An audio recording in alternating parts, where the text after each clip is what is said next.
지구상에 존재하는 대부분의 사물은 기능을 다하면 저절로 그 가치를 잃게 마련입니다. 인류도 예외는 아니죠. 당신 앞에 한 그루의 나무가 있습니다. 심은 지 이제 갓 5년 된 작은 묘목입니다. 현재 이 나무의 가치는 20만 원이고 200년이 지난 뒤 이 나무의 가치가 만약 1000만 원이 된다면 당신은 지금 이 나무를 파시겠습니까? 지역의 가치를 발견한 여행, 지금 시작합니다.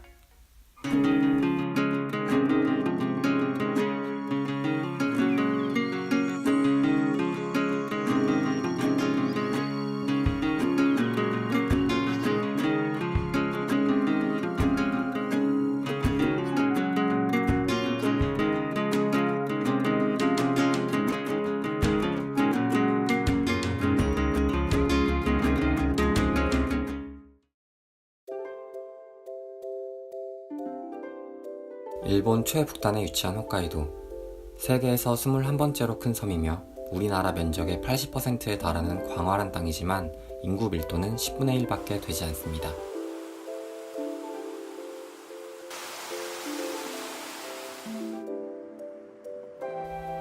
첫 번째로 방문한 지역은 노보리베츠. 노보리베츠 지명은 색이 짙은 강이라는 의미입니다. 석회질의 가루루스 온천이 강으로 흘러들어 강물의 색이 희뿌옇게 흐려진 것에서 연유합니다. 자욱한 유황 냄새나 땅에서 분출하는 수증기와 연기, 부글부글 끓는 온천수는 마치 지옥을 연상케 하여 지옥구단이 일명 지옥온천이라 불립니다. 지옥온천은 1만 년 전 여러 차례의 화산 폭발이 만들어낸 천연 온천으로 장구한 세월이 흘러 자연이 인간에게 준 선물입니다.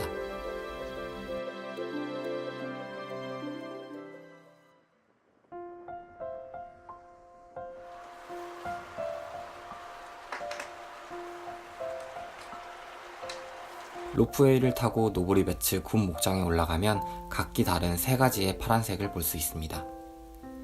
하늘의 파랑, 호수의 파랑, 그리고 바다의 파랑. 우린 이것을 모두 파란색이라 부르지만 자연에서 마주치는 파랑은 결코 하나의 색으로 단정할 수 없었습니다. 높이와 깊이, 넓이에 따라 색감의 농도가 다르게 보이기 때문입니다.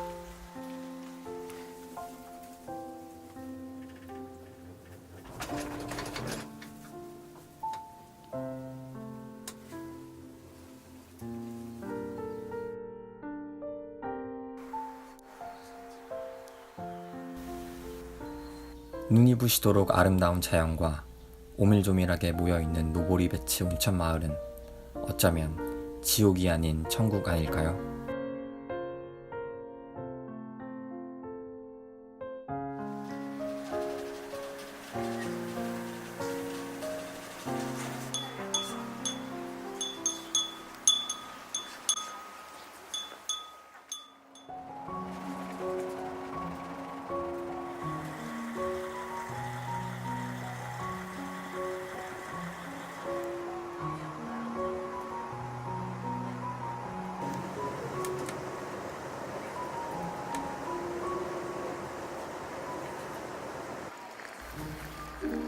홋카이도 최남단에 자리한 하코다테.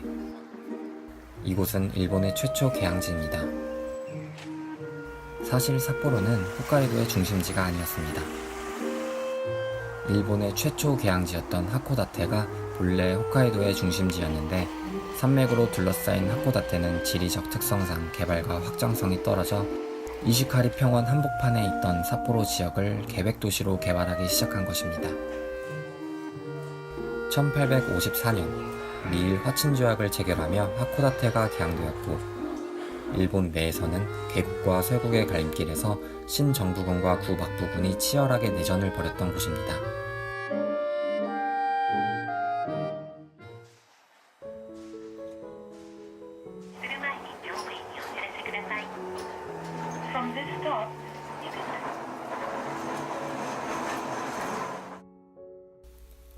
이 당시 역사의 흔적을 고스란히 품고 있는 곳이 바로 모토마치 언덕입니다.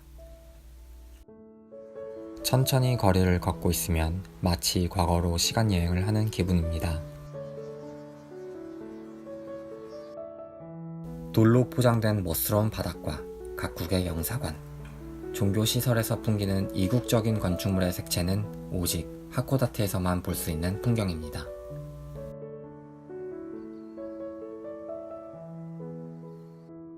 언덕 위를 걷다가 문득 뒤돌아봤을 때 항구가 보이는 풍광은 아련한 노스텔지어를 자극합니다.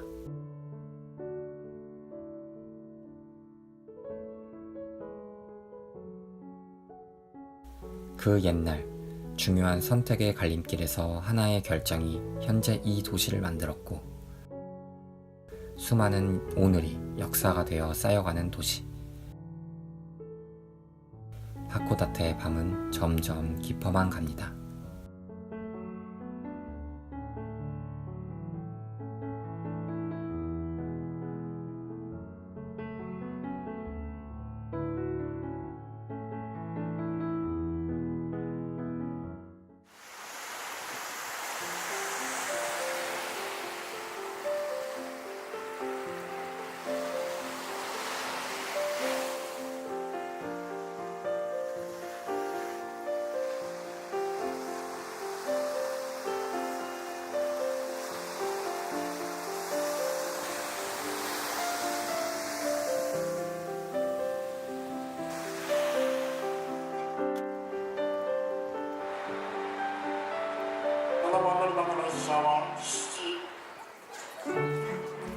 삿포로역을 나오면 가장 먼저 볼 수 있는 곳은 바로 홋카이도 근대 역사의 산 증인 홋카이도청 구 본청사입니다.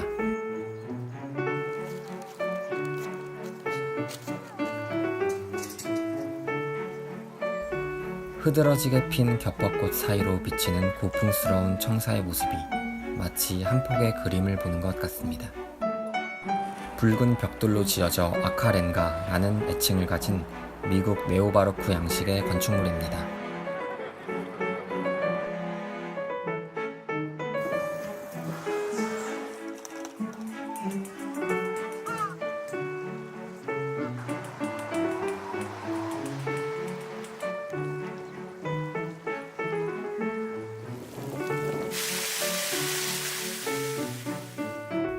(1926년에) 지어진 유서 깊은 이 건축물은 달콤한 과자를 파는 상점으로 재탄생했습니다. 원래 홋카이도청 도서관으로 설립된 후 홋카이도 미술관, 도립 문서관 별관 등으로 용도를 고쳐가며 지금의 홋카이도 대표 과자점 기타카로 컨셉 스토어가 됐습니다. 우리나라에도 잘 알려진 일본의 대표 건축가인 안도 다다오가 리노베이션 디자인을 맡아 기존 공간을 최대한 살리면서 현대적인 멋이 가미된 공간을 완성하였습니다. 붉은 벽돌에 노출 콘크리트가 덧입혀져 클래식과 모던이 조화된 새로운 공간을 연출하고 있습니다.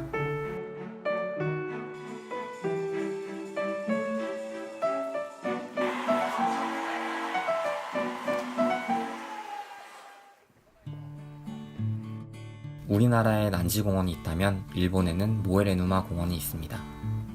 삿포로에서 30분 거리에 위치한 모에레누마 공원은 세계적인 조각가인 노구치 이사무가 생애 마지막으로 몰두한 예술공원입니다. 원래 쓰레기 처리장이었던 부지에 공원 전체를 하나의 조각품으로 만들겠다는 마스터 플랜을 토대로 2005년 개관하였습니다.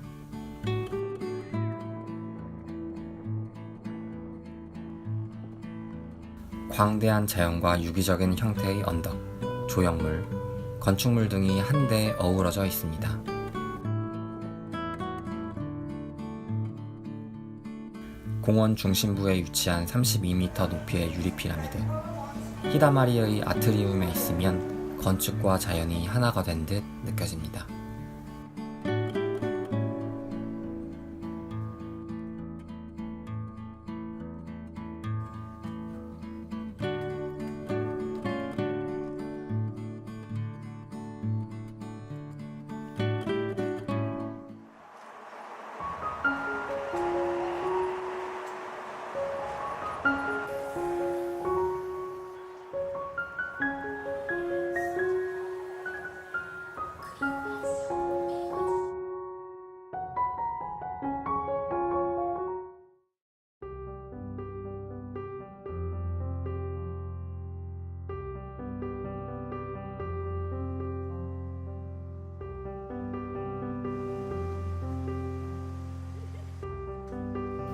오타루는 이곳 원주민인 아이누족의 말로 모래 속에 흐르는 강이라는 뜻입니다.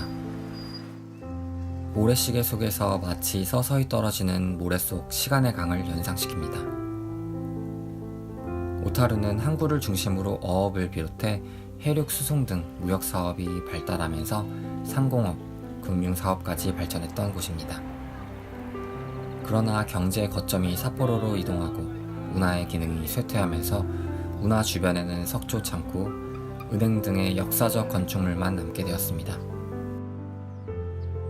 1966년에 이르러 교통체증을 해소하기 위해 운하의 매립이 결정되었고 공사가 진행됐습니다. 그러나 운하 보존을 위한 시민운동이 일어나 수년간 지속된 논쟁 끝에 오타루 운하 및 운하지구에 있는 역사적 건축물 및 경관지구를 보존하게 되었습니다.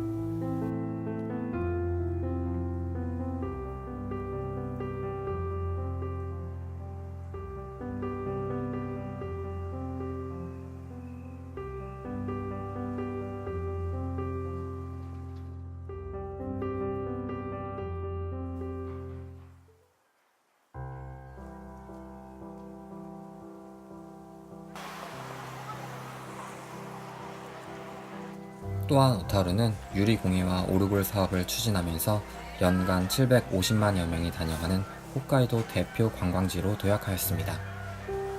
대형 창고 건물은 토산품 판매점과 식당으로, 회사 사무실은 유리공예품 판매점, 오르골 판매점으로 재활용되고 있습니다. 사실 오타루의 유리공예는 척박한 생활 환경에서 발달한 것입니다. 전기가 없던 당시 밤에 활동하기 위해서는 석유 램프가 필요했습니다.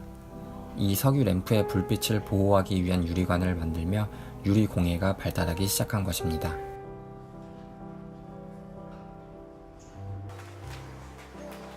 오타루의 유리공예는 예술에서 비롯된 것이 아닌 삶의 방식에서 비롯되었습니다.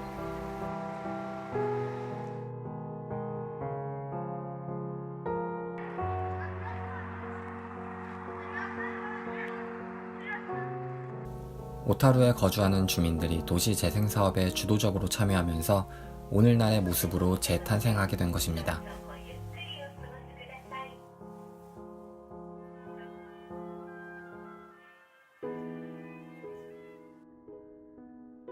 우리나라와 같이 속전속결의 방식이 아닌 적어도 10여 년이 넘는 긴 시간을 갖고 재생 사업을 펼쳐나가고 있는 것입니다.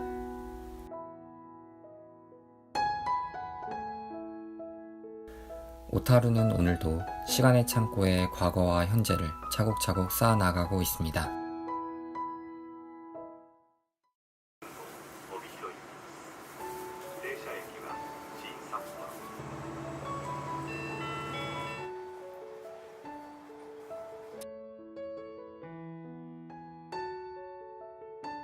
도카치 평야가 내려다 보이는 언덕 위에 웅장한 성체가 들어서 있습니다. 바로 도카치 와인을 생산하는 이케다 와인성입니다. 이케다 와인성은 일본 최초의 지자체 경영 와이너리입니다. 도카치 와인은 이케다 지역의 트레이드마크라 해도 과언이 아닙니다. 야생에서 자란 산머루와 한랭지에 적합한 신품종 포도 등을 사용해 독특한 아로마와 산미를 갖춘 와인을 생산하고 있습니다. 지하 2층 와인 숙성실에는 수많은 나무 오크통이 잠들어 있습니다. 길게는 반세기를 훌쩍 넘긴 할아버지 와인도 있습니다. 와인은 적정한 온도와 습도에서 다시 깨어나는 날을 기다리며 긴 시간 여행을 하고 있는 중입니다.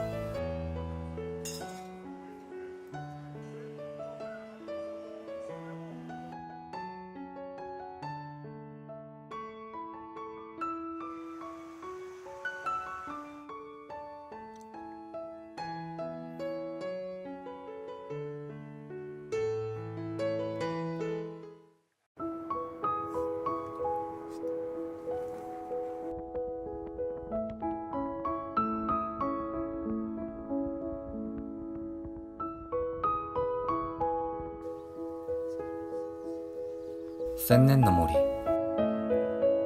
일명 천년의 숲. 숲의 이름을 이렇게 지은 이유는 바로 천년 동안 가꾸어 후손에게 물려주기 위함입니다. 교육이 백년지대계라면 자연은 천년지대계라는 것이죠. 히다키 산맥의 압도적인 스케일과 물결치는 잔디 언덕 뒤로 펼쳐지는 어스가든은 영국 정원 디자이너 협회가 주최하는 SGD 어워즈 2012에서 대상을 수상하기도 했습니다.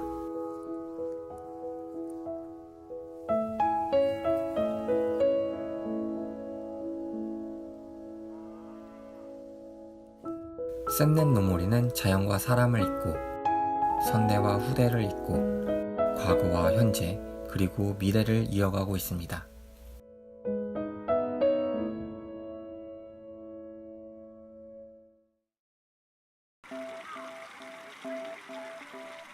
일본 홋카이도에서 발견한 10년 뒤 대한민국 지방도시의 미래. 지방도시의 경쟁력은 단지 새로운 것을 만드는 게 아니었습니다. 지역 고유의 가치를 발견하고 이를 잘 보존하여 시간이 지날수록 더 큰 가치를 만들어내는 것입니다.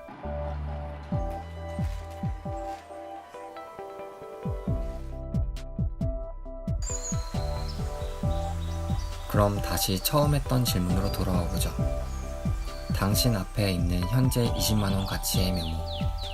만약 200년이 지난 뒤 이 나무의 가치가 1000만원이 된다면 당신은 지금 이 나무를 파시겠습니까?